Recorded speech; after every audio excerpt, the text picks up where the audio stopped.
षष्ठाध्यायी जगन्माता यस्य चित्तात् समुत्थिता वेदानामुपकाराय तस्मै पाणिनये नमः।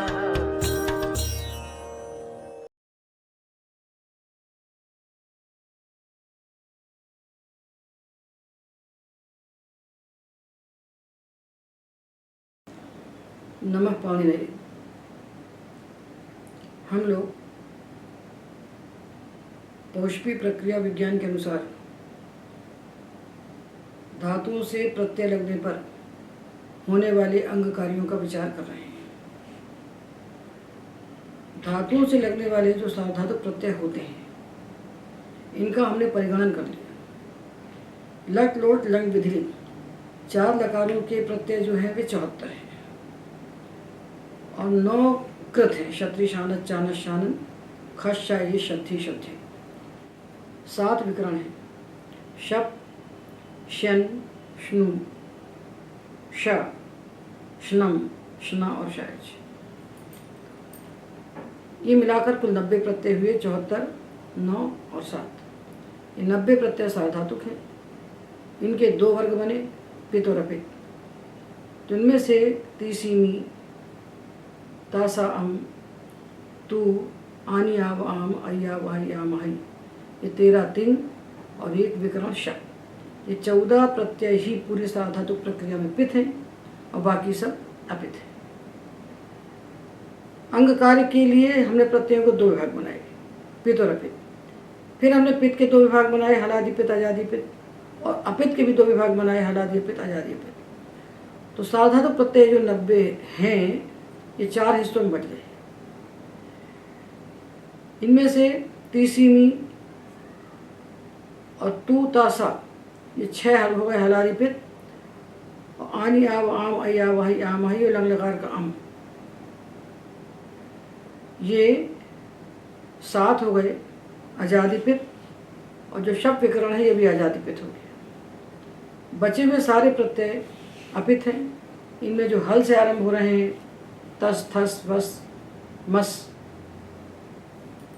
ये तह था थ वह मह ते ध्वे वहे महे, ये सारे प्रत्यय हलादि अपित हैं। और अते अंते अंतु अतु अन आते आथे, ये सारे के सारे अजादि अपित हैं। इनका सम्यक अभ्यास करना पड़ेगा। इनको इनसे गहरी पहचान करना पड़ेगी। जब प्रत्यय को देखने के साथ ही हमें पता चल जाएगा कि प्रत्यय कैसा है, तो हमें सारे रूप नहीं बनाना पड़ेंगे। हमें वस्तुतः सार्वधातुक प्रत्ययों के परे होने पर 4 रूप ही बनाना है। एक बनाना है हलादिपित प्रत्यय परे होने पर क्या होता है, एक अजादिपित प्रत्यय परे होने पर, एक हलादि अपित प्रत्यय परे होने पर, और एक अजादि अपित प्रत्यय परे होने पर। 4 ही रूप हमको बनाना है। और एक बनेगा तो उस वर्ग के बाकी रूप ऐसे बन जाएंगे। एक हलादि पित बना तो 6 वैसे बनेंगे। एक अजादि पित बना तो 7 वैसे बनेंगे। एक हलादि अपित बना तो 38 प्रत्यय हलादि पित वैसे बन जाएंगे। और एक अजादि अपित बना तो 23 प्रत्यय अजादि पित हैं, वो 23 वैसे बन जाएंगे। तो हमें कुल 4 रूप बनाना है। और 4 रूप बनाना यदि हम जान गए युक्तिपूर्वक, तो सारी सार्वधातुक प्रक्रिया हमारे लिए प्रत्यक्ष हो जाएगी। तो हम 4 वर्गों में विभाजित करके प्रत्येक रूप बनाएंगे। अब अंगों का कैसे विभाजन करें, तो अंगों का हमने विभाजन किया है अकारांत आकारांत, इकारांत ईकारांत, उकारांत उकारांत, ऋकारांत ऋकारांत। 8 बना लिए हमने अजंत धातुओं के वर्ग, अजंत अंगों के। और हलंत का विभाजन हमने किया उपधा से, अदुपद इदुपद उदुपद ऋदुपद। और बचे हुए जो है शेष है। कितने प्रत्यय आने पर हम 3 और बनाते हैं, संप्रसारणी और अनिदित और अनुनासिकांत। इतना विभाजन हमने कर लिया। तो एक और अंग को खड़ा कर दीजिए और एक और प्रत्यय को खड़ा कीजिए। तो एक बार में एक प्रकार का प्रत्यय खड़ा कीजिए। तो सबसे पहले हम लेकर बात कर रहे हैं पित सार्वधातुक प्रत्ययों में। जो पित प्रत्यय हैं सार्वधातुक, तो उनके लिए हमने विचार किया आकारांत अंग का। अदंत का विचार तो हमने अलग से कर लिया। अदंत के लिए हमने 3 सूत्रों का विचार किया। अतो गुणे आमी पूर्व अतु दीर्घो जई। पूरी प्रक्रिया में अंग यदि अदंत होगा तो साधातु प्रत्यय परे होने पर 3 ही सूत्रों से हमें काम करना है, चौथा सूत्र नहीं है। हमने आकारांत अंग को लिया, तो आकारांत अंगों के लिए पित प्रत्यय का विचार करना। पहले हम लोग पित प्रत्यय को विचार करेंगे।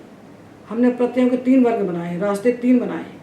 एक रास्ता है सामान्य आर्धातुक और पित सार्वधातुक के लिए। सामान्य आर्धातुक का तात्पर्य है जो कितकित ना हो, यितनित ना हो, ऐसा आर्धातुक प्रत्यय और पित सार्वधातुक प्रत्यय, इनको मिलाकर एक वर्ग बना प्रक्रिया का। दूसरा बना यितनित प्रत्ययों के लिए और तीसरा बना कितकित प्रत्ययों के लिए। तो जो कितकित आर्धातुक प्रत्यय के लिए वर्ग बना है उसी में अपित सार्वधातुक प्रत्यय जाकर मिल जाएंगे, क्योंकि सार्वधातुक मपित से उगित हो गए। ये बुद्धि में अंग कार्य के 3 रास्ते, प्रत्यय 4 प्रकार के और अंग कार्य के रास्ते 3। तो हम एक एक मार्ग को लेकर चल रहे हैं। तो पहले हम जो सामान्य मार्ग है पित सार्वधातुक प्रत्ययों के लिए, उसका विचार कर रहे हैं कि प्रत्यय है सार्वधातुक पित्त और अंग है आकारांत। तो इसके लिए कोई अंग कार्य नहीं कहा गया है। तो यहाँ सामान्य रूप से वर्ण संयोजन हम कर देंगे, जो भी संधि प्राप्त है उसको कर देंगे। तो क्रीणा और ती, क्रीणाति, तो क्रीणाति, क्रीणासी, क्रीणामी, अक्रीणात, अक्रीणाः। अजादि पिताए तो हमने का सवर्ण दीर्घ कर दिया। तो क्रीणानि, क्रीणाव, क्रीणाम, क्रीणई, क्रीणावहै, क्रीणामहै और अक्रीणाम। एक साथ एक एक वर्ग के प्रत्यय लिख के सामने रख लीजिए। हमने प्रत्यय लिख करके दिए हैं, ये सारे प्रत्यय लिखे हुए हैं कि किस वर्ग में कितने प्रत्यय आते हैं, ये सारे यहाँ लिखे हुए हैं। ये 221 पृष्ठ पर प्रत्येक लकार के पित और अपित प्रत्यय विभक्त करके लिख दिए। इनको एक पेपर में लिख लीजिए। हलादिपित, अजादिपित, हलादि अपित, अजादि अपित। तो हमने आकारांत अंगों से पित प्रत्यय परे होने पर विचार किया कि इन्हें कुछ नहीं होता। हम इकारांत अंगों का विचार करते हैं। विचार अभी हम किसका कर रहे हैं? पित प्रत्ययों का। अभी हम पहले पित प्रत्ययों के लिए विचार करेंगे। पित प्रत्यय के लिए जो कार्य कहा गया वो सामान्य है, और अपित प्रत्यय के लिए जो कार्य कहा गया वो सामान्य को बाध कर होगा। पित के लिए जो कार्य कहा गया है वो सामान्य कार्य है। तो पहले सामान्य पढ़ेंगे, उसके बाद अपित प्रत्यय को सार्वधातुक में पित ने कित कर दिया, तो उनके लिए कार्य बाद में पढ़ेंगे। ऐसा हम नहीं करेंगे तीता अंति सीता था मीवा, इस क्रम से नहीं बनाते। प्रक्रिया ग्रंथों ने यही किया, तीता अंति सीता था मीवा को बनाते चले गए। तो ती तो हो गया हलादिपित, और ता हो गया हलादि अपित, अंति हो गया अजादिपित। तो तीनों की प्रक्रिया अलग अलग होगी, तीनों की प्रक्रिया अलग अलग होगी। तो जिनकी प्रक्रिया समान है उनको एक साथ बनाना है। इसको बहुत सूक्ष्मता समझ लीजिए कि प्रक्रिया ग्रंथों से यहाँ क्या भेद है। तो प्रक्रिया ग्रंथ प्रत्ययों को तो क्रम से रखते हैं, तीता अंति सीता था मीवा मा ते ते अंत्य से थे द्वे ए वही मय, ऐसा ही रूप बनाएंगे। और धातु पाठ के क्रम से धातु को उठा लेंगे। तो इसमें क्या होता है देखिए, जब हमने वावाति बनाया वावा धातु से, तो आकारांत अंग के सामने पित प्रत्यय आया, कुछ नहीं हुआ। और वावा के बाद जब तस आया तो वावीता हो गया, आ को ई हो गया। और वावा के बाद जब अति आया तो आ का लोप हो गया। तो ती की प्रक्रिया अलग हुई, और तस की प्रक्रिया अलग हुई, और अति की प्रक्रिया अलग हुई। ये 3 रूप की 3 प्रक्रिया है। तो इसलिए ये जरूरी नहीं है कि हम तीता अंति सीता था से बनाए, जरूरी नहीं, बल्कि गलत है। क्योंकि जिनकी जिनकी प्रक्रिया एक समान है उनके रूप एक समान बनाना चाहिए। तो हमको रूप बनाना चाहिए तीसी मी, ये एक समान है, तीनों हलादिपित है। तो इसलिए बुद्धि में इन 4 प्रकार के प्रत्ययों को अलग अलग बैठा लीजिए और एक प्रकार के प्रत्ययों को सामने रखकर प्रक्रिया को चलाइए। तो देखिए, अब हम लेते हैं इकारांत अंग। अंग के अंत में इकार होना चाहिए, वो ह्रस्व इकार हो अथवा दीर्घ इकार हो, कोई सा भी इकार। यदि अंग के अंत में है और उसके बाद आने वाला प्रत्यय पित है, पित सार्वधातुक है, अथवा कित गित युत से भिन्न आर्धातुक है। सूत्र तो दोनों के लिए बना है, पर अभी हम आर्धातुक को रोक करके तो सार्वधातुक की बात करें, इसलिए हमने उदाहरण को सार्वधातुक यहाँ पर दिए हैं। ये 228 पृष्ठ पर प्रथम भाग के 6वें पाठ के 228 पृष्ठ की बात हम आपसे कर रहे हैं। तो अंग के अंत में इकार है। अब वो इकार ह्रस्व हो अथवा दीर्घ हो। अंग अजंत अंगों के अंतिम अच पर हमें दृष्टि रखना है। अब चाहे ची धातु का इकार हो, चाहे जी का इकार हो, चाहे नी का इकार हो, उससे अंग कार्य को कोई फर्क नहीं पड़ता। तो अंग के अंत में इकार हो। अंग कौन है? प्रत्यय के पूर्व वाला भाग अंग है। और प्रत्यय पित हो। प्रत्यय पित सार्वधातुक है और अंग के अंत में इकार है, तो उसको क्या होगा? सार्वधातुक आर्धातुक योग हो। ये सूत्र कहता है इगंत अंग को गुण होता है। इगंत अंग को गुण होता है सार्वधातुक आर्धातुक प्रत्यय परे होने पर। यह सामान्य सूत्र है और ये वस्तुतः प्रक्रिया का पहला सूत्र है। यह सूत्र 7वें अध्याय के 3रे पाद में है। 84 सूत्र, 84 क्रमांक का सूत्र है और प्रक्रिया यहीं से आरंभ होती है, क्योंकि आगे वाले सूत्र जो आएंगे वो इसको बाध कराएंगे और नहीं आएंगे तो ये काम करेगा। तो सार्वधातुक आर्धातुक जो कहता है कि इगंत अंग को गुण होता है सार्वधातुक आर्धातुक प्रत्यय परे होने पर। तो इक कितने हो गए? इक होते हैं ई उ री री। तो री तो हमको धातु के अंत में मिलता नहीं है, उसकी हो जाती है इत्संज्ञा। तो ई उ री 3 मिलते हैं अंत में। और चूंकि तपर कारण नहीं है तो ई का अर्थ ह्रस्व ई, दीर्घ ई, उ उ, री, ये तीनों आएंगे। मतलब 6 इकार इसके उदाहरण बनेंगे, इनको गुण हो जाएगा। तो हम जान चुके हैं कि इकार के स्थान पर एकार गुण होता है। ई को ए, उ को ओ और ई को अर। इसमें सारे उदाहरण नहीं दिए, पर हम आपको सारे उदाहरण बता देते हैं कि सार्वधातुक आर्धातुक योग के हमें 6 उदाहरण पढ़ना चाहिए। ह्रस्व ई दीर्घ ई, ह्रस्व उ दीर्घ उ और ह्रस्व री दीर्घ री। तो ये आगे जाकर के इकार उकार के कार्य अलग अलग हो जाते हैं। तो हमने इकार को अलग कर दिया, उकार को अलग कर दिया और इकार को अलग कर दिया। तो अभी हम इकार की बात कर रहे हैं कि अंग के अंत में इकार है और उसके बाद प्रत्यय जो आया है वो सार्वधातुक है और पित है, तो उस इकार को गुण हो जाएगा। जैसे धातु हमने लिया जे जी और प्रत्यय है तिप, ये है पित सार्वधातुक और ये अंग है इकारांत, ये इकारांत। इसको गुण होके ए हो जाएगा। तो जे जेति और बिभेति, जे जेति और बिभेति इकार को गुण होगा सार्वधातुक प्रत्यय परे होने पर। तो हलादि पे सार्वधातुक है तो गुण हो गया।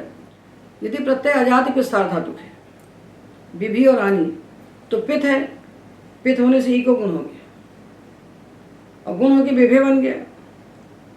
उसके बाद ए के बाद जब आ आया तो अंगकार तो समाप्त हो गया। अब अंत में करेंगे हम संधि।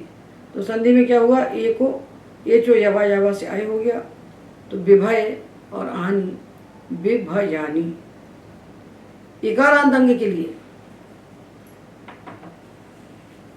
इकारांत अंग के लिए पित प्रत्यय परे होने पर हमने अंग कार्य पढ़ा सार्वधातुक आर्धातुक योग। इससे इगंत अंग को गुण कीजिए और आजादी अपेक्षित गुण करने के बाद आयादेश कर दीजिए। ये सामान्य हो गया। ये कहाँ कहाँ लगेगा? इगंत अंग हो और पित सार्वधातुक प्रत्यय हो, अथवा इगंत अंग हो और कित गित युतल से भिन्न आर्धातुक प्रत्यय हो। दोनों के लिए सामान्य सूत्र है। पाणिनि ने अंगों का विभाजन किया है इगंत और इगुपथ और अधुपथ। पाणिनि ने अंग कार्य के लिए अंगों का ऐसे विभाजन किया है, इगंत अंग और लघु इगुपथ अंग और अधुपथ अंग। तो जैसा विभाजन किया है वैसा यदि हम पढ़ते हैं तो पूरा हमारी पकड़ में आ जाएगी। ये तो सामान्य बात होगी। अब इसके अपवाद, अपवादों को जाने बिना उत्सर्ग सूत्र का अर्थ पूरा नहीं होता, क्योंकि एक सूत्र कह रहा है यहाँ करो और दूसरा कह रहा है यहाँ मत करो। तो मत करो को जान के ही तो करो को हम कर सकेंगे। जो मत करो कह रहा होता तो हमको छोड़ना पड़ेगा ना। तो इसलिए जो निषेध सूत्र हैं, जो अपवाद सूत्र हैं, उनका विचार करके उतना स्थान को छोड़ करके ये सार्वधातुक आर्धातुक सूत्र गुण कर सकता है, सर्वत्र नहीं कर सकता। यही सामान्य विशेषवत शास्त्र है पाणिनि का। प्रकल्प चापवाद विषय तत्उत्सर्गो भी निविष्टे, अपवाद के विषय की कल्पना करके उसके लिए स्थान को छोड़ करके तभी उत्सर्ग सूत्र यानी सामान्य सूत्र काम कर सकता है। तो इसका अपवाद आया अचूर्ण निधि। ये यथुत प्रत्यय आर्धातुक है, सार्वधातुक कोई नहीं है, पर इनको यहाँ जानना चाहिए क्योंकि ये सार्वधातुक आर्धातुक योग के काम को रोकते हैं, उसको बाधा पहुँचाते हैं, उसको गुण नहीं करने देते। कब नहीं करने देते? तो सूत्र कहता है अजंत अंग को वृद्धि होती है। अजंत अंग को वृद्धि होती है ये तो नहीं प्रत्यय परि होने पर। ये ना सार्वधातुक कह रहा है और न ये आर्धातुक कह रहा है, ये कुछ नहीं कह रहा है। तो ये सर्वत्र जाएगा, सुबंध तक चला जाएगा, क्योंकि इसको बांधा नहीं किसी प्रत्यय से, केवल यित कह दिए।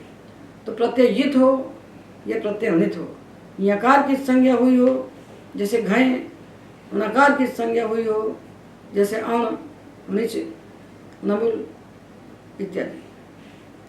तो प्रत्यय यदि यित है और अंग के अंत में अच है तो सार्वधातुक आर्धातुक से गुण नहीं होगा, उसको बाध करके अचो नीति से वृद्धि हो जाएगी। तो देखिए अनुबोल प्रत्यय है, यहाँ चुटू से हमने नकार की संज्ञा की और हलंत्यम से लकार की संज्ञा की, अब बच गया वु। जब प्रत्यय में वो शेष बचता है तो सूत्र है युवो रनाको। यु के स्थान पर अन आदेश होता है और वो के स्थान पर अक आदेश होता है, अक। तो इस वो के स्थान पर हमने आदेश किया अक। ये जो अक प्रत्यय है गणित है। गणित होने के कारण जो हमारा अंग है ची, इसको जो सार्वधातुक आर्धातुक जो गुण प्राप्त था उसको बाध करके अचोण नीति से हम वृद्धि कर देते हैं। तो ई के स्थान पर गुण होता है ए और वृद्धि आई, ई ए आई, उ ओ औ और री अर आर, इतना रखिए बुद्धि में।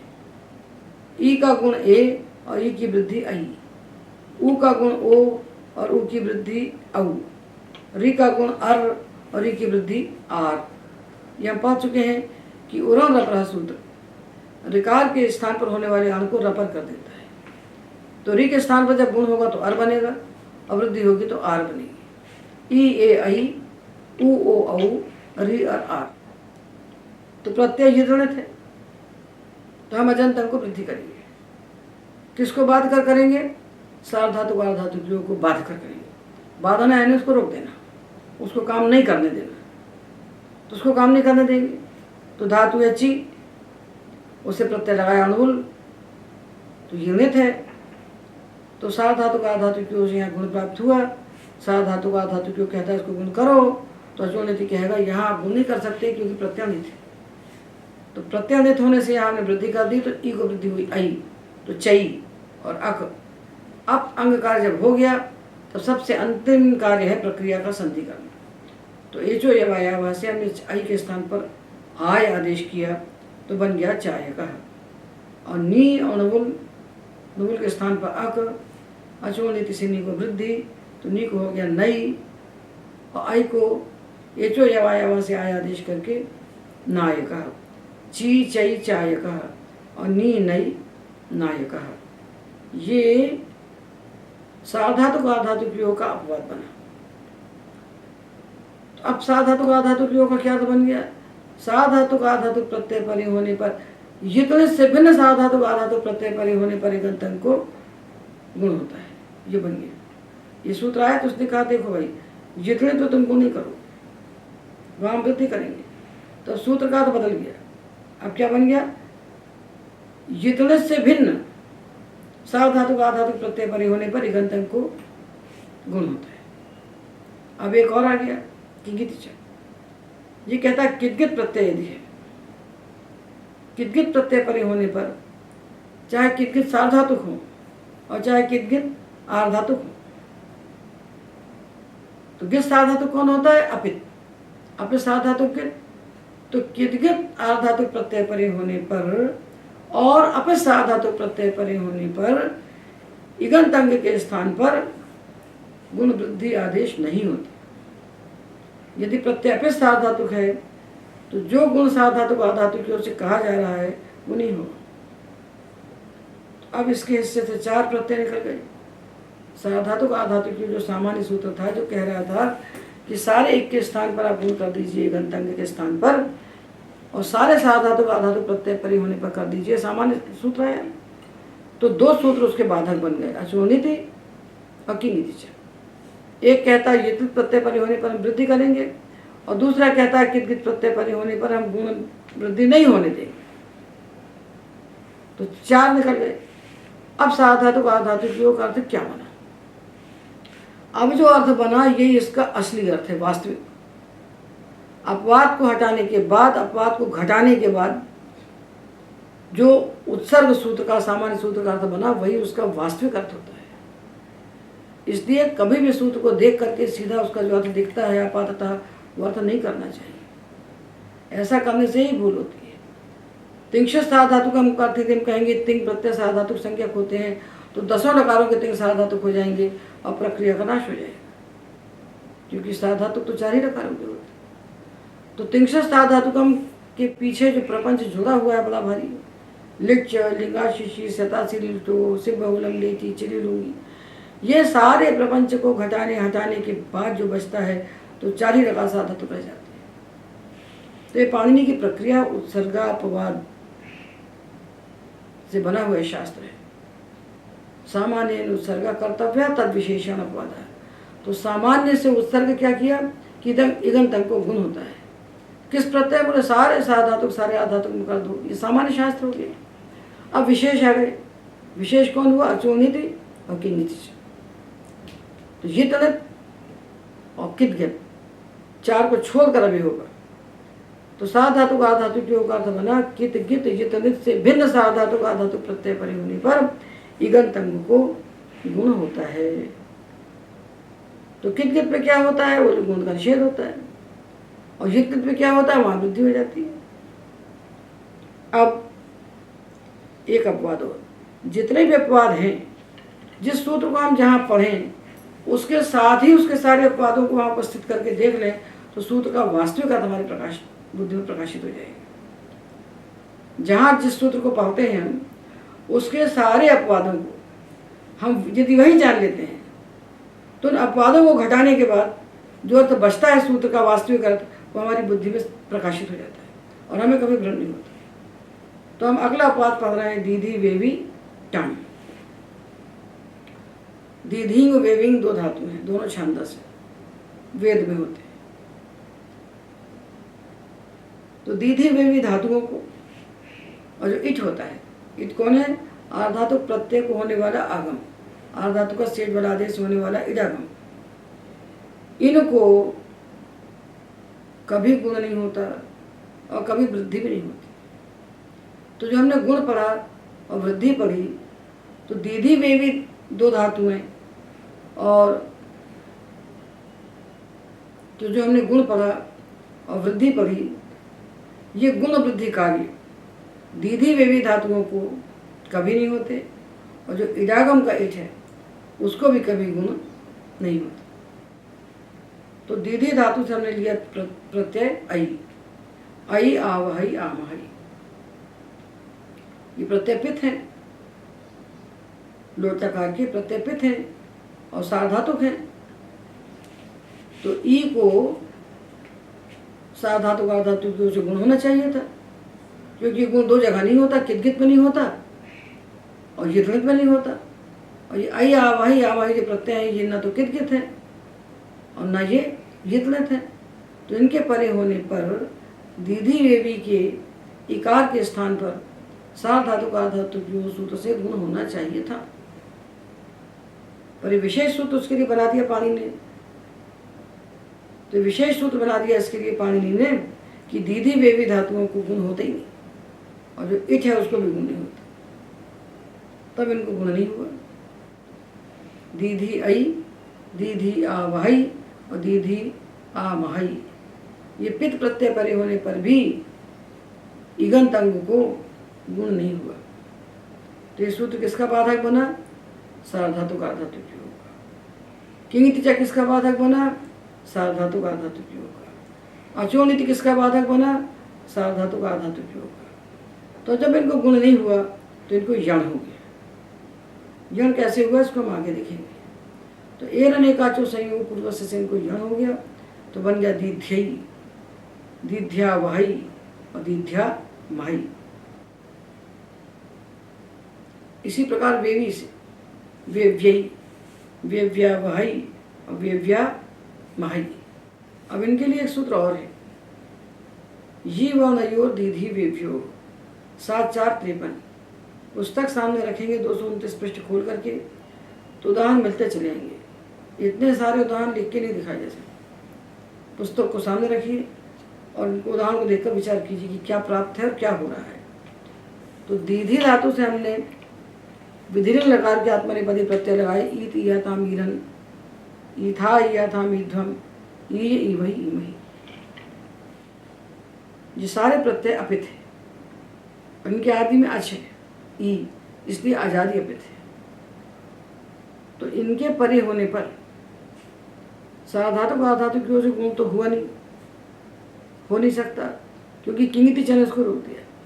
प्रत्यय कितकित होता है तो इगंत अंग के स्थान पर जो गुण कहा गया है वो नहीं होता है, तो नहीं हुआ। अब क्या करें? दीदी और ईत, अब यहाँ क्या करें? तो यहाँ भी हम जब यण करने चलते हैं ईरन काचो संयोग पूर्वस्य से, तो उसको बाद देता है सूत्र ये वनयो दीधी वेव्यो। ये सूत्र एरन काचो संयोग पूर्वस्य का बाधक है। अभी हम जब इकारांत अंग पढ़ेंगे अपित प्रत्यय के साथ, तब एरन काचो की व्याख्या करेंगे। अभी आप ये मान लीजिए कि यहाँ जो यण प्राप्त था वो यण यहाँ पर नहीं होता। जैसे दीधी आई में दीधी में हमने यण कर दिया, इस प्रकार दीधी ईत में हम यण नहीं कर सकते, क्योंकि सूत्र कहता है यकार परे होने पर और इवर्ण परे होने पर दीधी वेवे धातु के एकार का लोप हो जाता है। तो धातु के एकार का लोप हो गया और ईत प्रत्यय उसमें जुड़ गया जाकर के, तो दीधीत, दीधी याताम दीधी रन, दीधी थाह दीधी याथाम दीधी ध्वम, दीधी य दीधी वही दीधी मही। देखिए किस पुस्तक में पित्त और अपित्त के कार्य अलग अलग लिखे हुए हैं 3 वर्गों में। तो वहीं से लेकर के हम आपको इकारांत के सारे कार्य दिखा देते हैं। तो अभी हमने 228 पृष्ठ से 229 पृष्ठ तक देखा कि इकारांत अंगों को क्या होता है। पित्त प्रत्यय परे होने पर गुण होता है सार्वधातु का धातु की ओर से, और ये गुण यत्नित प्रत्यय पर नहीं होता अचोनिति बाध देता है, और किद्गत प्रत्यय परे होने पर भी नहीं होता, वो उसके गुण का निषेध कर देता है। और दीधी वेवी धातुओं को भी ये गुण नहीं होता। तो अब अपित प्रत्यय परे होने पर क्या होता है इकार को, इसको भी यदि हम यही जान लेते हैं तो इकार की बात पूरी हो जाएगी। तो हमने इकारांत अंग और पित सार्वधातु प्रत्यय ये पढ़े, ये 228 पृष्ठ पर। अब हम जाते हैं 239 पृष्ठ पर। यहाँ से इकारांत अंगों को ले लेते हैं कि इन इकारांत अंगों को पित्त प्रत्यय परे होने पर क्या होता है, ये तो हमने जान लिया। अपित्त प्रत्यय परे होने पर क्या होता है ये भी अगर हम जान लेते हैं तो इकारांत अंग की बात सार्वधातु प्रत्यय परे होने पर पूरी हो जाएगी। हम प्रत्यय पहचानेंगे, अंगों को देखेंगे इकारांत है और हम कार्य कर लेंगे। तो देखिए अपित प्रत्यय परे होने पर हमने पहला सूत्र पढ़ा किंगिति च, इकारांत अंग है, पूरे इगंत के लिए कह रहा है सूत्र साधातु आधातु, उसमें से हम ई ऊरी को अलग अलग करके आपको दिखाएंगे, क्योंकि सबके लिए विशेष कार्य हो जाते हैं। इसलिए इक के हमने 3 टुकड़े कर दिए और 3 क्या 4 कर दिए। ई का 1 बनाया, उ का एक बनाया और ह्रस्व री और दीर्घ री को अलग अलग कर दिया। ऐसे ही अंग कार्य होते हैं। तो गंत के हमने 4 हिस्से बना दिए। अब हम आपको ई ह्रस्व इकार दीर्घ इकार जिसके अंत में है उन इकारांत अंगों की बात बता रहे हैं। तो हमने पित्त परे होने पर तो होने वाली सारी बात आपको बता दी। अब अपित प्रत्यय परे होने पर हम आपको बता रहे हैं कि किद्वित प्रत्यय परे होने पर इगंत अंग को गुण नहीं होता। ये हमने पढ़ लिया। अब विशेष बातें क्या होती हैं तो देखिए 240 पृष्ठ पर हम पहुँच गए हैं। भियोनितरस्याम, जो भी धातु है जो इत्यादि गण का, जिसको द्वित्व करके विभी बनता है, ये विभी धातु जो है इसको विकल्प से इत हो जाता है। इत यानी ह्रस्व ई, छोटा ई हो जाता है। विकल्प से होता तो एक बार वो दीर्घ ई भी रहता है और एक बार ह्रस्व ई होता है। ये कब होता है? देखिए हो जाता है जब कहते हैं तो आपको तत्काल पूछना चाहिए कब होता है। बिना निमित्त के कोई कार्य नहीं होता। तो किसको होता है, क्या होता है और कब होता है, 3 बातें बुद्धि में होनी चाहिए, चाहे संधि हो और चाहे अंग कार्य हो। तो जो विभी धातु का दीर्घ ई है इसको विकल्प से ह्रस्व इकार हो जाता है। ये कब होता है? हलादौ अपित सार्वधातु के प्रत्यय परता। हलादि अपित सार्वधातु प्रत्यय परे होने पर। हलादि अपित सार्वधातु प्रत्यय है 38। इनके परे होने पर इस ई को हम विकल्प से ह्रस्व बनाएंगे, विकल्प से ह्रस्व विकार बनाएंगे, इत बनाएंगे। तो विभीतः विभितः, ता था वह म, ये हलादि अपित प्रत्यय है। ये हलि कहाँ से आता है? ई हल्य घो से हलि आता है और उसके पहले ऊपर के सूत्रों से किंगित आ जाता है। तो हलादि अपित साधातु प्रत्यय परे हो और साधातु के भी आता है। इसमें साधातु के हलि और किंगिति 3 अनुवृत्तियां आती है सूत्र में। व्योमतरस्याम में साधातु के और हलि और किंगिति 3 अनुवृत्तियां आती हैं। तो जो धातु है भी धातु, जो इत्यादि गण का जो द्वित्व करके विभी बन गया है, इसके दीर्घ इकार के स्थान पर इत आदेश होता है। ह्रस्व इकार विकल्प से होता है हलादि अपित साधातु प्रत्यय परे होने पर। तो विभीतः विभितः, विभीथः विभिथः, विभीथ विभिथ, विभीवः विभिवः, विभीमः विभिमः। लोट लकार में विभीताम विभिताम, विभीतम विभितम, विभीत विभित, ऐसा बना लीजिए। प्रत्येक प्रत्यय लगाकर रूप नहीं बनाया जाता। प्रत्येक प्रत्यय को लगाकर रूप बनाना समय की बर्बादी है। हलादि अपित साधातु प्रत्यय परे होने पर विभी धातु के इकार के स्थान पर विकल्प से ह्रस्व इकार आदेश होता है। ये हमने जान लिया। तो 38 प्रत्यय हलादि अपित हैं। इनमें हम विकल्प से एक बार दीर्घ ई बोले, एक बार ह्रस्व ई बोले, बन जाएंगे। तो हमने इकारांत धातुओं या इकारांत अंगों के लिए पित्त प्रत्यय में कार्य देख लिए और हलादि पित्त प्रत्यय में कार्य देख लिए। हम अजादि पित्त प्रत्यय परे होने पर इन इकारांत अथवा इकारांत अंगों को क्या कार्य करना है इसका विचार करते हैं।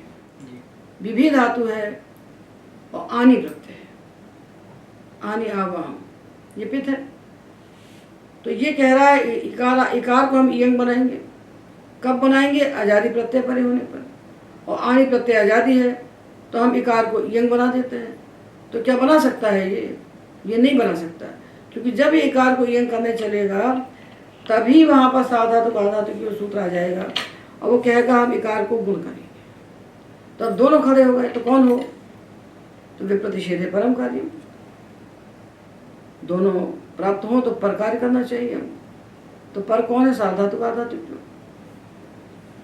तो गुण कर देगा। तो जब क्योंकि 7 3 है और ये 6 4 है तो गुण हो जाएगा। तो गुण हो जाएगा तो कर ही नहीं पाएगा। तो ये कहाँ काम करेगा फिर? क्योंकि जहाँ जहाँ ये जाएगा वहाँ वहाँ साधातु को आधातु को यदि खड़ा हो जाएगा तो ये काम कहाँ करेगा? तो बोले ऐसा नहीं है। साधातु को आधातु को यहाँ जहाँ नहीं जाएगा वहाँ ये काम करेगा। तो साधातु का आधातु क्यों कहा नहीं जाएगा जब प्रत्यय किदगत होगा। हमने सामान्य सूत्र पढ़ लिया ना कि साधातु का आधातु क्यों से गुण होता है और किंगित च से गुण का निषेध होता है। तो जब प्रत्यय किदगत नहीं होता तब साधातु का आधातु क्यों गुण करता है। और जब अचिष्ण सूत्र इकार के इकार स्थान पर यंग और उकार के स्थान पर उगम करना चाहता है तो वहां पर भी आकर साधातु का आधातु क्यों खड़ा हो जाता है। तो वहां हम देखते हैं कि भाई साधातु का आधातु के ऊपर है वो गुण करेगा। तो ये कहा जाएगा इसको केवल आजादी प्रत्यय चाहिए, उसको सारे साधातु का आधातु प्रत्यय चाहिए, तो भी अपवाद नहीं है ये, क्योंकि इसको अन्यत्र कार्य करने के अवकाश है। ये अन्यत्र लब्धावकाश जब होता है तो परत्वाद बाध होता है, अपवादत्वाद बाधा नहीं होता है। तो इसको यहाँ नहीं काम करने देंगे तो सुबंध में जाके काम कर लेगा। तो ऐसी स्थिति में विधि से आनी प्रत्यय परे होने पर ये दोनों सूत्र प्राप्त होते हैं। अचिष्णु कहता है यंग करो और साधातु का आधातु क्यों कहता है गुण करो, तो परत्वाद वहाँ पर गुण हो जाता है। तो ये कहाँ काम करेगा। तो अचिष्ण सूत्र का अर्थ हमको समझना चाहिए, इसका वास्तविक अर्थ हमको समझना चाहिए कि ऐसा आजादी प्रत्यय जिसके लगने पर गुण का निषेध हो रहा है, ऐसा आजादी प्रत्यय जिसके लगने पर गुण का निषेध हो रहा है, धात्वधिकारी प्रक्रिया में यही अर्थ करना पड़ेगा। धातु से लगने वाला आजादी प्रत्यय यदि है तो हमको ऐसा प्रत्यय चाहिए जो गुण का निषेध कर रहा है। ऐसे आजादी प्रत्यय के परे होने पर इकार के स्थान पर इयंग और उकार के स्थान पर उभंग आदेश होते हैं। तो किस इकार के स्थान पर इयंग होता है, तो बोले धातु का इकार चाहिए, धातु का इकार चाहिए, उसके स्थान पर इयंग आदेश होगा। और उकार कैसा चाहिए जिसको उभंग करना है, तो बोले उकार चाहे धातु का हो और चाहे श्नु प्रत्यय का हो। उकार के लिए 3 दे दिए। उकार 3 प्रकार का हो सकता है, धातु का उकार हो या श्नु प्रत्यय का उकार हो या भ्रू, ये प्रातिपदिक इसका उकार, तो भ्रू प्रातिपदिक का उकार, श्नु प्रत्यय का उकार और किसी भी उकारांत धातु का उकार। उकार 3 प्रकार का हो सकता है जिसको उभंग करना है, और इकार केवल 1 प्रकार का बताया, धातु के इकार। तो ठीक है, जब इकार को गुण नहीं होगा और प्रत्यय आजादी होगा तो अचिष्ण धातु को हम कहेगा कि इस इकार को हम इयंग कर देते हैं।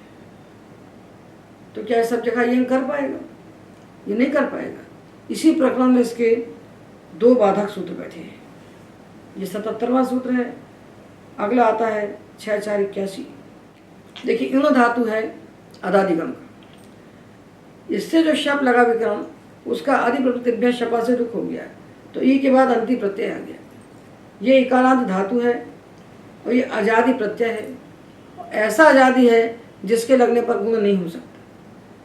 मतलब यहाँ क्यों नहीं गुण हो सकता, क्योंकि प्रत्यय अपित है, अपित साधातु होने से ज्ञित है। तो किंगित च यहाँ पर गुण को रोक के बैठा हुआ है। किंगित च ने कहा है कि किदगित प्रत्यय परे होने पर इगंतक के स्थान पर गुण नहीं होता, तो गुण नहीं हो रहा है। जब गुण नहीं होता है तभी अचिष्ट सूत्र आता है और कहता है कि आजादी प्रत्यय परे होने पर इकारांत धातु को हम यंग करेंगे। और जब अचिष्ट यहाँ पर यंग करने चलता है तो उसको बाधे देता है यह सूत्र 6481 इणो यण। 240 पृष्ठ में दिया है इस पुस्तक में, सहज बोध में, और अष्टाध्यायी में इसका क्रमांक है 6481।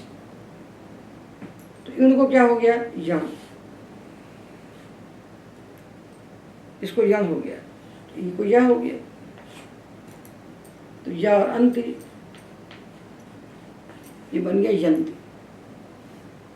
तो देखिए इण धातु के बाद जब अंति प्रत्यय आया तो सबसे पहले क्या शुरू हुआ, सबसे पहले यहाँ इको यणचि से यण प्राप्त हुआ।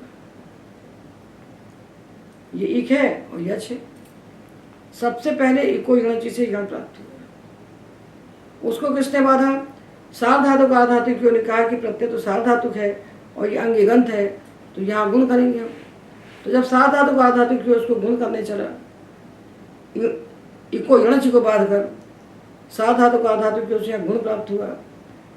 तो जब गुण प्राप्त हुआ तो किंगी टीचर कहता है देखो भाई अंति प्रत्यय जो है सार्वधातुक तो है पर अपित है, अपित होने से गित है, और कित प्रत्यय पर होने पर हम गुण नहीं करने देंगे। तो इको गणची को बाधा सार्वधातुक आधातुक क्यों होने और सार्वधातुक आधातुक क्यों को बाधा किंगी टीचर है। अब जब किंगी टीचर ने गुण को रोक दिया तब क्या करें, तब अचिष्ट धातु भ्रुवाम योर यंग होगा सूत्र कहता है कि धातु का इकार है और आजादी प्रत्यय ऐसा है जो गुण का निषेधक है, गुण का निषेध कर दिया हो जिस प्रत्यय ने, ऐसा आजादी प्रत्यय यदि है तो ई के स्थान पर धातु के ई के स्थान पर इयंग कर दीजिए। तो यहाँ इयंग प्राप्त हो गया। जब इयंग प्राप्त हुआ तो उसको रोक दिया इणो यंग ने। उसने कहा देखो भाई तुम सब जगह यंग करो, सारे धातु को यंग करो, इण धातु को हम यंग करेंगे। और इसको फिर किसी ने नहीं बाधा तो इण को यंग हो गया, तो बन गया ई और अंति यंती यंती यंती। अब देखिए ई धातु के पूरे रूप बना सकते हैं। ये ई धातु है, इसमें पित प्रत्यय लगाइए, पित, तो साधातु का आधातु कुछ गुण हो जाएगा। ई एति, सी लगाया तो एशी, मी लगाया तो एमी, तू लगाया तो एतु, ये गुण हो गया। और जब अपित प्रत्यय आए तो किंगी टीचर ने निषेध कर दिया। ई अतः, इतः, इथः, इथ, इवः, इमः। तो एति इतः यन्ति, अजात पित प्रत्यय आने पर इण को यण होगा। अब चार रूप देख लीजिए। जो इण धातु का ई है इसको हलादि पित में गुण होगा, ई और ती एति। अजादि पित में गुण होकर के एचो यवा यावा होगा। ई और आनी, ए आनी, अयादेश करके अयानी, अयानी अयाव अयाम। हलादि पित प्रत्यय जब आएगा तह तो इतः किंगी टीचर से को निषेध हो जाएगा। और जब अजादि पित प्रत्यय आएगा तो इस ई को इन्हों यम से यम हो जाएगा। हमें चार प्रत्ययों का विचार बनाना है। ये 74 प्रत्यय की भीड़ अपनी आँख के सामने खड़ी करके चक्राना नहीं है। ये 74 प्रत्यय खड़े इनके रूप को बनाना है। तो ये कोई इन 74 प्रत्यय की भीड़ को देखकर व्याकुल होने की आवश्यकता नहीं है। उसमें से चार प्रत्यय चुन लीजिए। एक हलादि पित ले लीजिए ती, एक अजादि पित ले लीजिए आनी, एक हलादि पित ले लीजिए तह, एक अजादि पित प्रत्यय ले लीजिए अंति। तो ती, आनी, तह और अंति चार रूप बना लीजिए और सारे रूप बन गए ऐसा घोषित कर दीजिए। एति इतः यन्ति, एषि इथा इथ, एमि इवा इमा। ये हमने पढ़ा इणो यंग, जो अचिष्ट धातु भ्रुवाम से होने वाले यंग आदेश का बाधक बना। अब अचिष्ट से होने वाले यंग आदेश का बाधक एक और बनता है, वो सूत्र वहीं आगे दिया है। एरने काचो संयोग पूर्वस्य, ये है 6-4-82। दोनों यंग 81 है, ये 82 है। ये दो सूत्र अचिष्णु को बाधते हैं। इकारांत अंग को जब यंग करने चलता है, इकारांत धातु रूप अंग को जब यंग आदेश करने चलता है अचिष्णु, तो ये दो सूत्र बाधक बनते हैं। तो ये कहता है देखो भाई, ऐसा इकारांत धातु हो जिसमें अनेक अक्ष हो। अनेक का अर्थ होता है एक से ज्यादा, मतलब कम से कम दो। ऐसा इकारांत धातु हो, धातु रूप अंग जिसमें अनेक अक्ष हो और ऐसे हो कि वो अंतिम इकार के पहले संयोग न हो, अंतिम इकार के पहले संयोग न हो, ऐसा चाहिए हमको। दो शर्तें लगा दी उसने। तो धातु इकारांत तो हो किंतु उसमें अनेक अक्ष हो और अंत में जो इकार है उसके पहले संयोग न हो, तो अचिष्ण सूत्र से यंग नहीं हो। तो क्या होगा, एर अनेकाचो असंयोग पूर्वस्य से वहां पर यण हो जाएगी। जैसे धातु हैं नेनी, विभी, चेची, जेजी, ये धातु हैं। ये कैसे धातु हैं, इकारांत। आगे प्रत्यय अजादि अपित है, अपित होने से गित है, यहाँ गुण नहीं हो सकता। और अचिष्ण सूत्र से होने वाला यंग अथवा इसके बाधक सूत्रों से होने वाला यण, ये प्रकरण जो दिया है हमने आपके सामने 77 से 87 तक, 6-4-77 से 6-4-87 तक, इसमें जो धातु से होने वाले कार्य कहे गए हैं वो आजादी अपित प्रत्यय परे होने पर ही होंगी, आजादी किद्वित प्रत्यय परे होने पर ही होंगी। तो यहाँ नेनी विभि चेची जेजी को गुण नहीं हो सकता, गुण नहीं हो सकता। तो अचिष्टु कहेगा कि हम यंग कर देते हैं, तो वो नहीं कर पाएगा, क्योंकि कहता है ऐसा ई जिसके पहले संयोग ना हो। तो इनमें किसी ई के पहले संयोग नहीं। और अनेक अच हो तो इनमें सब में दो दो अच हैं, ने और नी, बी भी, चे जी जे जी, दो दो अच हैं। तो ये चारों धातु जो एकारांत आपके सामने हैं, ये चारों धातु अनेकाच हैं और इनके अंतिम ई के पहले संयोग नहीं है। तो ऐसे धातुओं को यंग नहीं होगा। हमें ये विचार नहीं करना है किसको यंग होगा, हमें ये विचार करना है कि किसको यंग नहीं होगा। यदि उनको हम जान गए तो बचे हुए को हम यंग कर लेंगे। ये सावधानी से समझिए कि हमें ये नहीं विचार करना है कि किसको यंग होगा, हमें ये विचार करना है किसको यंग नहीं होगा। अब जिसको नहीं होगा उसको जान लेंगे तो बचे हुए को हो जाएगा। तो हमने देखा कि इणो यंग सूत्र ने कहा कि इण धातु का जो इकार है उसको यंग नहीं होगा, यंग होगा। और एर अनेकाचो संयोग पूर्व से कह रहा है कि असंयोग पूर्व अनेकाच धातुओं का जो इकार है इसको भी यंग नहीं होता, इसको यंग होता है आजादी प्रत्यय परे होने पर। तो इस ई के स्थान पर या हो गया, ये सारे ई गए, इनको या हो गया। तो क्या बन गया? नेन्यति, नेन्यति,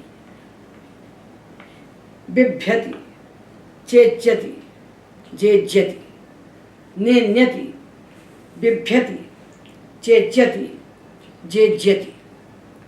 सारे उदाहरण यंग लुगन से दिए जा सकते हैं। इतने उदाहरण कहीं देखने को मिलते नहीं हैं। इनसे समग्र शास्त्र को समझा जा सकता है, इसलिए हम आपके सामने यंग लुगन धातु के उदाहरण दे रहे हैं। अब हमारे पास दो सूत्र आ गए। अब दो सूत्र हो गए। इणो यण, ये कहता है इण धातु को यंग नहीं करना। और एर अनेकाचो संयोग पूर्वक से कहता है कि यदि अनेकाच इकारांत धातु है जिसमें इकार के पहले संयोग नहीं है, ऐसे असंयोग पूर्व अनेकाच इकारांत धातुओं को भी यंग नहीं होता, यंग होता है।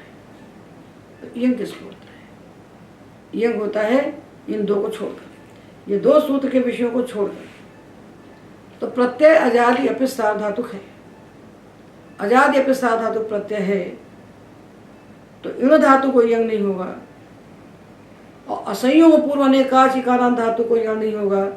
बाकी कोई भी इकारांत होगा, चाहे वो एकाच हो चाहे वो अनेकाच हो, वो कैसा भी है, इन दो को छोड़कर दो सूत्र आए बाधक, तो दो जो इतना बाधक आता है उसकी जगह को छोड़ना पड़ता है। जो बाधक आता है उतना स्थान छोड़ते जाइए। तो दो बाधक सूत्र आए तो दोनों की जगह हमने छोड़ दी। तो अब यंग कहाँ होगा? अचिष्टु से होने वाला यंग कहाँ होगा? अचिष्टु से होने वाला यंग होगा इण धातु को छोड़कर और असंयोग पूर्व अनेकाच इकारांत धातु को छोड़कर। जो धातु बचे उनके एकार के स्थान पर यंग हो जाएगा, वो चाहे एकाच हो और चाहे वो अनेकाच हो।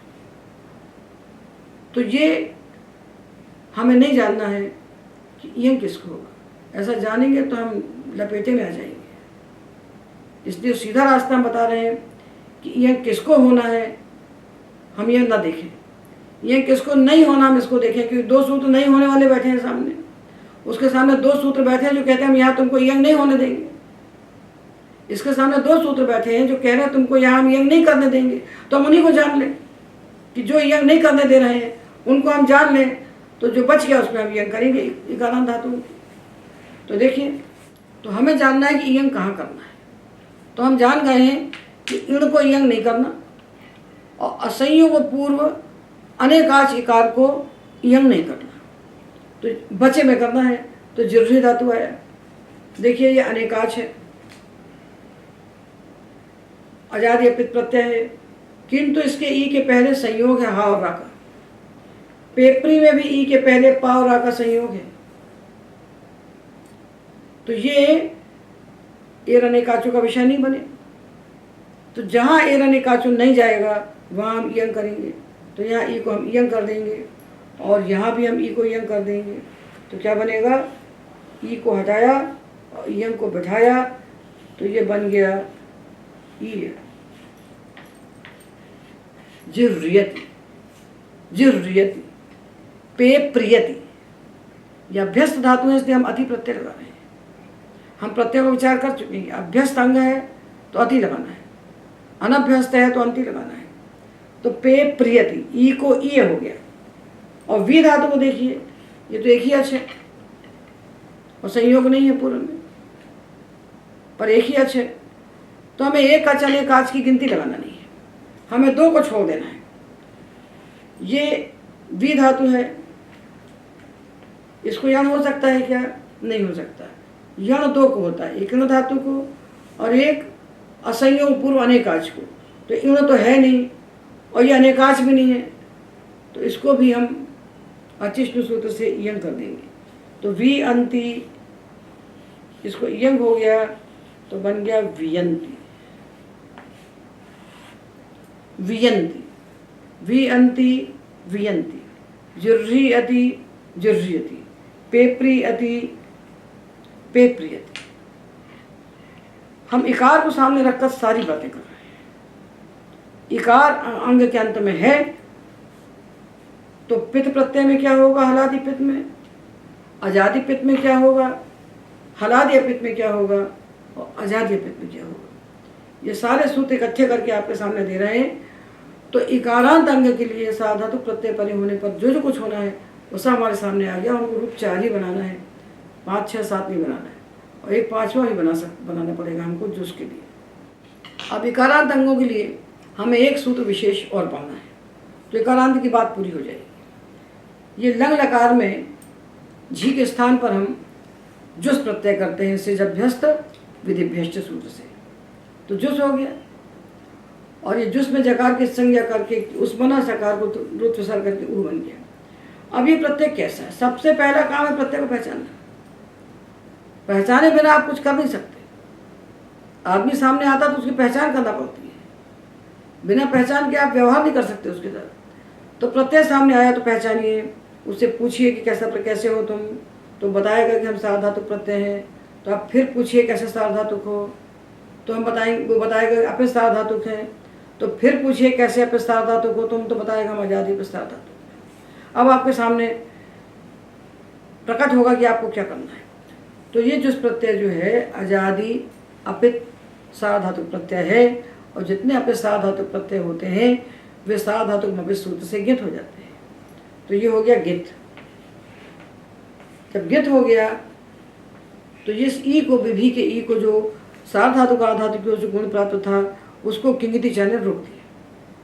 किंगिति चयन रोक दिया कि यहाँ तुम गुण नहीं कर सकते और इसको गुण करना है।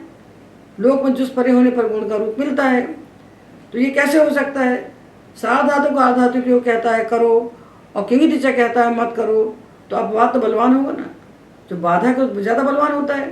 तो यहाँ गुण नहीं कर सकता सार्वधातुक आधातुक, तो पाणिनि को अलग से सूत्र बनाना पड़ता है इसके लिए। जुसी च, जुस परे होने पर भी इगंत अंग के स्थान पर गुण होता है। एक का मतलब ई उ री, इकारांत उकारांत ऋकारांत अंगों के स्थान पर गुण होता है जुस परे होने पर। तो जुस प्रत्यय अपित है तब भी गुण हो जाता है। तो ई को गुण होकर ए हो गया, ये चोयवाया वहाँ से आय हो गया, तो बन गया अभिभयुः, अभिभयुः, ये बन गया। तो हमने सारे कार्य इकार के स्थान पर जान लिए। अब इसको हम 4 हिस्सों में करके विचार कर लें कि धातु के अंत में ई है अथवा अंग के अंत में ई है। इस ई को हलादि पित्त प्रत्यय परे होने पर हम गुण करेंगे, जैसे विभि होती विभेति।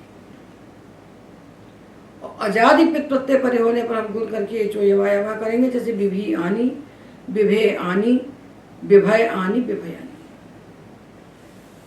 तो हलादि पित्त प्रत्यय परे होने पर गुण और अजादि पित्त प्रत्यय परे होने पर गुण करके ये चोयवायवा से आया देश।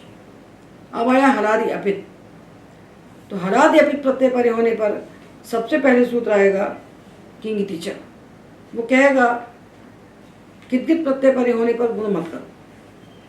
और चूंकि अपित प्रत्यय सारे साधातुक अपित सूत्र से गितवत होते हैं, इसलिए वहां पर गुण नहीं होगा हलादि अपित प्रत्यय परे होने पर। तो गुण नहीं होगा, तो किसी धातु को गुण नहीं होगा, किंतु वहाँ भी धातु के लिए एक विशेष सूत्र आता है, भियोनित रस्याम। हलादि अपित प्रत्यय परे होने पर भी धातु का जो ई कार है दीर्घ, उसके स्थान पर विकल्प से रस विकार होता है भियोनित रस्याम सूत्र से। ये उसके लिए विशेष बात होगी। ये हमारा हलादि अपित प्रत्यय परे होने पर भी विचार पूरा हो गया। अब रहा अजादि अपित प्रत्यय। तो अजादि अपित प्रत्यय परे होने पर इकार को हम क्या करें? अजादि अपित प्रत्यय है और धातु का इकार है, इसको हम क्या करें? तो इसके लिए हमने बनाया कि इण धातु को तो हम यण कर दें, इणो यण से, और असंयोग पूर्व अनेकाच धातु का जो इकार है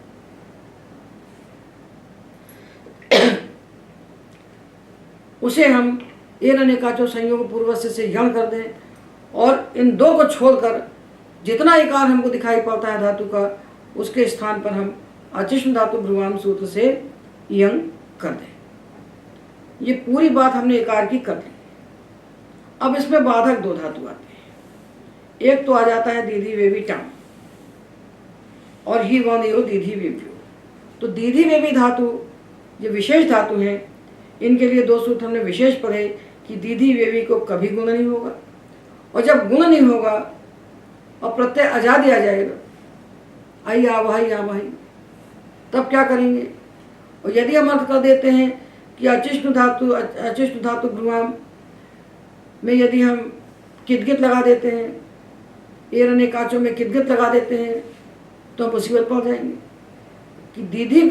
तो इसलिए अचिष्ण धातु भ्रुवाम के प्रकरण में आने वाले सूत्रों का हमें यही अर्थ जानना चाहिए, अचिष्ण धातु भ्रुवाम का, इणो यण का और एर अनेकाचो सूत्र का हमें यही अर्थ जानना चाहिए कि जब गुण नहीं होता है, ऐसे अजादि प्रत्यय के परे होने पर हमें ये यंग और यण करना चाहिए। तो दीधी धातु को जब गुण का निषेध हो गया, वेवी को गुण का निषेध हो गया, तो अय आवहि आमहि जो पित प्रत्यय थे इनके परे होने पर भी इनको एर अनेकाचो संयोग पूर्व से यण हो गया, और इकार परे होने पर ही वांग्यो दीधी वेव्यो से इनकी इकार का लोप हो गया। अब एक धातु इकारांत और बचता है, उसको पढ़े बिना ये इकार अधूरा रह जाएगा। वो धातु है शींग धातु। शींग धातु, शी, देखिए शी धातु है, इसका प्रत्यय आया ते। आत्मनेपदी सब प्रत्यय अपित होते हैं अय आवहि आमहि को छोड़कर, अपित होने से सब गित होते हैं। तो शी धातु है, प्रत्यय ते है, जो सार धातुक है किंतु अपित है, अपित होने से गित है। तो शी को जो गुण प्राप्त हुआ सार धातु आधातु की ओर से, इस गुण को रोक देगा किंगितिचा। किंगितिचा बोलेगा प्रत्यय तो सार धातु अपित से गित है, इसलिए इसके परे होने पर हम तुमको गुण नहीं करने देंगे। तो शी को गुण का निषेध हो गया, और गुण यहाँ पर होता है, तो इसके लिए पाणिनि सूत्र बनाते हैं, शींगा सार धातु के गुणा। ये सूत्र है 7-4-21 होगा। तो ये सूत्र कहता है कि शींग धातु को गुण होता है। कब होता है? बोले सारे सार धातु प्रत्यय परे होने पर, चाहे पित हो और चाहे अपित हो। अभी तक हमने पता था कि पित में गुण करना है, अपित में गुण नहीं करना। सार धातु प्रत्यय परे होने पर मूलभूत सिद्धांत तो यही निकला कि पित्सु गुण और अपित्सु गुण निषेध। पित प्रत्यय लगे तो गुण करो, अपित लगे तो गुण मत करो, ये सामान्य बात थी। उसको इसने बाध दिया, इसने कहा सारे सार धातु प्रत्यय परे होने पर शींग धातु को गुण करना है। तो पित में तो गुण हो ही रहा था, अपित में नहीं हो रहा था, वहां भी इसने गुण कर दिया। तो शी से जब ते प्रत्यय लगाया तो एक गित हो गया सार धातु अपित से, तो भी यहाँ गुण हो गया, तो बन गया शेते। आते भी अपित है, यहाँ भी गुण हो गया, तो ये हो गया शे, और फिर एचो यवा से आय हो गया, तो ये बन गया शय, शयाते।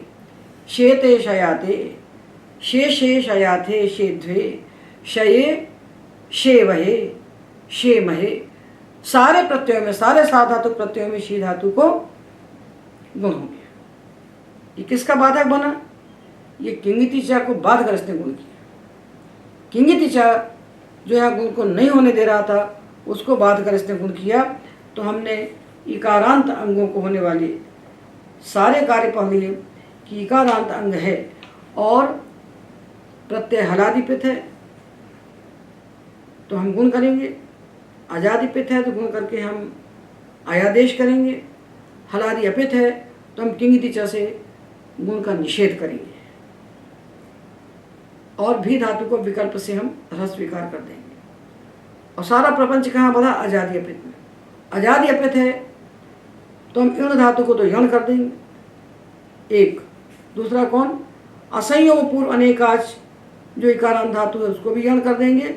बचे सारे हुए इकारांत को हम अचिष्णु से यंग कर देंगे।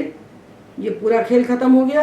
अब बच गया शी धातु, उसके लिए विशेष सूत्र आया शिंगा सा धातु के गुण, और एक और विशेष सूत्र आया जुसी च। तो अपित प्रत्यय में गुण करने वाले दो सूत्र हो गए। अपित प्रत्यय में भी गुण करने वाले, क्योंकि सामान्य सिद्धांत बना अपित में गुण नहीं करना। अपित प्रत्यय गित होता है तो वो किंगित च का विषय बन गया।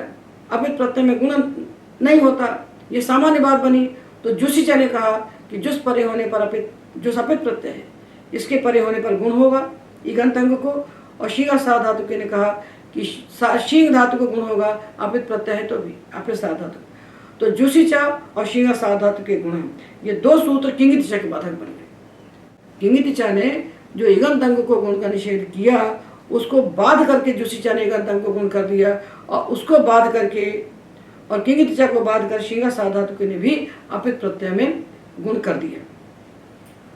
और दीधी वेविताम ने किसको बाधा? दीधी वेविताम ने कहा ईगंत अंग को गुण नहीं हो सकता। इसने किसको बाधा? सार्वधातुक आर्धातुक। सार्वधातुक आर्धातुक जो गुण कर रहा था उसको बाधा दिया इसने कि हम तुमको गुण नहीं करने देंगे। तो वहां पर एरनिकाचों से यम हो गया। और ये बने और दीदी बेबी ने किसको बाधा? तो देखिए दीदी और ईत है, ये सब प्रत्यय सार्वधातुक है।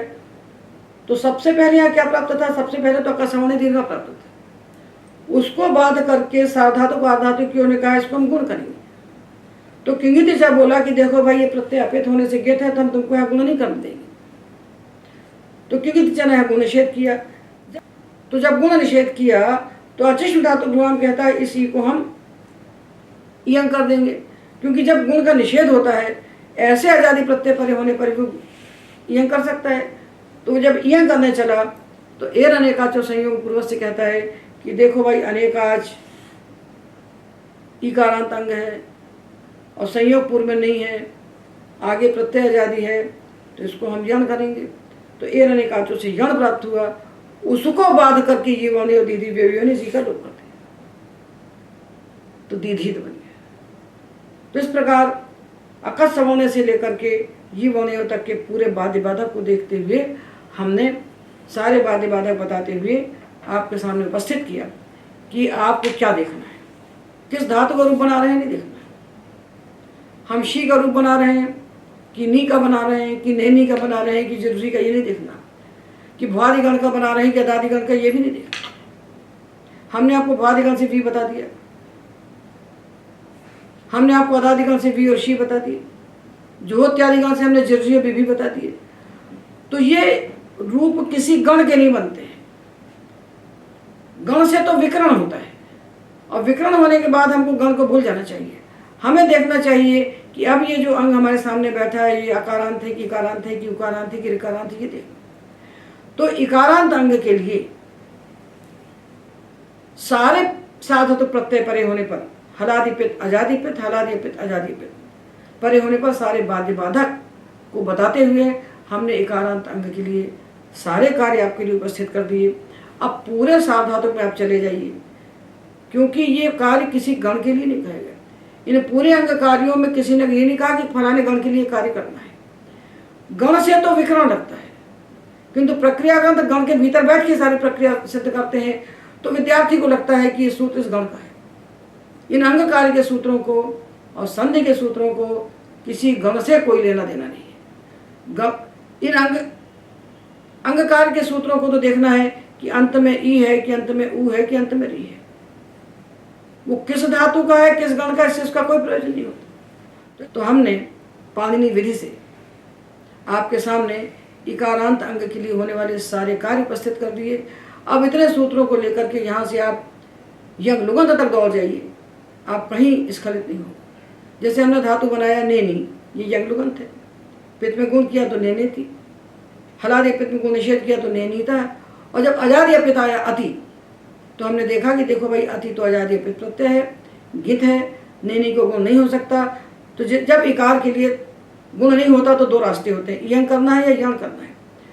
तो असंयोग पूर्व अनेकाच को हमें यण करना है, ऋण धातु को यण करना है, बाकी को यंग करना है। तो नेनी असंयोग पूर्व अनेकाच है तो उसको यण किया तो नेन्यति, नेनेति नेनीता नेन्यति, नेनेशि नेनीथा नेनीथा, नेनेमि नेनीवा नेनीमः। अब यंगोवाद से जो इति प्रत्यय बन आ जाता है ईडागम होकर के, वो अजादि पित बन गया। हलादि पित धातु को ईडागम किया तो अजादि पित बन गया। तो प्रत्यय बने ति इति ता अति, सी ईशी था था, मी ईमी वाह माह। तो पित में गुण कर दीजिए, हलादि पित में गुण का निषेध कर दीजिए, अजादि पित में एरण्य का से यण कर दीजिए, सारे यज्ञ बन गए। नेनेति नेनयीति, नेनीतः नेन्यति, नेनेशि नेनयीषि, नेनीथः नेनीथ, नेनेमि नेनयीमि, नेनीवः नेनीमः, ये बन गए। अब यदि संयोग है जैसे पेपरी, तो यहाँ हम यण नहीं करेंगे, यहाँ हम इयं करेंगे। तो पेप्रेति पेप्रयीति, पेप्रीतः पेप्रियति, यहाँ हम इयं करेंगे। इकार के लिए दो रास्ते हैं, इयं करना है कि यण करना। तो दो में हमें यण करना है, बाकी सब में हमको यं करना। पेप्रेषि पेप्रयीषि, पेप्रीथा पेप्रीथ, पेप्रेमि पेप्रयीमि, पेप्रीवः पेप्रीमः। इस प्रकार से हमने खंड खंड करके आपके सामने इकार के विषय में जितना भी विचार है, पित्त प्रत्यय के लिए, अपित्त प्रत्यय के लिए, हलादि पित्त के लिए, अजादि पित्त के लिए, हलादि अपित्त के लिए, अजादि अपित्त के लिए, और विशिष्ट धातु जो शींग दीदी वेवी इत्यादि हैं उनके लिए सारा विचार आपके सामने उपस्थित कर दिया। एतावता हमने सारा धातु प्रत्यय करे होने पर इकारांत अंगों के लिए पूरी बात कह दी। एतावती वाला।